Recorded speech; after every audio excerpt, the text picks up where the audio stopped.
Gavin Newsom's grip on Sacramento tightens as 2028 looms, a masterclass in political maneuvering or a recipe for controversy.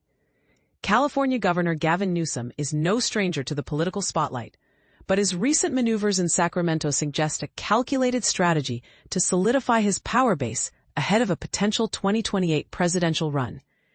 When the governor personally intervenes, it carries significant weight, remarked Senator Josh Becker, a key player in recent energy negotiations. Another lawmaker, speaking anonymously, revealed Newsom's hands-on approach.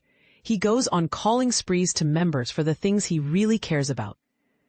Newsom's relationship with the legislature has been a roller coaster during his 7 years in office. Last year, he unsuccessfully attempted to counter a tough-on-crime ballot measure, ultimately opposed by voters. However, seasoned Sacramento observers note a marked evolution in Newsom's tactics. The governor's empathy towards the legislature has grown exponentially, observed Nick Hardiman, a former Senate chief of staff. His approach in 2019 was vastly different from this year, and the results speak for themselves. But here's where it gets controversial.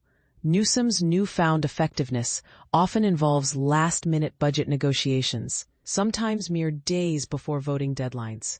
This high-pressure strategy has allowed him to push through ambitious policies, from keeping the Diablo Canyon nuclear plant operational to overhauling environmental permitting laws for housing development. While these moves address pressing issues, they also raise questions about transparency and the potential for rushed decision-making. Is this strong leadership or political strong-arming? And this is the part most people miss. Newsom's approach contrasts sharply with his predecessor Jerry Brown, who focused on a few key priorities each year. Newsom, on the other hand, juggles a much broader agenda.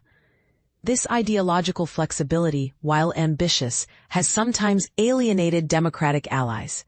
His podcast appearances with conservative figures and his stance on trans-athlete policies have sparked internal party debates. Does this flexibility signal pragmatic leadership or a lack of core principles? Newsom's national ambitions are undeniable.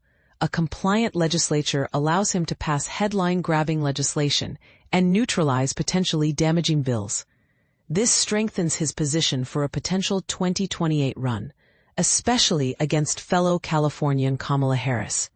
California's wealth of primary delegates, often influenced by state lawmakers, makes Sacramento a crucial battleground. As Sean Walsh, a former aide to Governor Pete Wilson, notes, if Newsom ends up in a presidential primary, he'll want to start from the strongest position possible in the state with the largest delegate count. The question remains, can Newsom maintain his grip on Sacramento and translate his state-level success into national appeal? His ability to navigate ideological divides, manage legislative relationships, and address California's complex challenges will be closely watched as the 2028 race heats up. What do you think?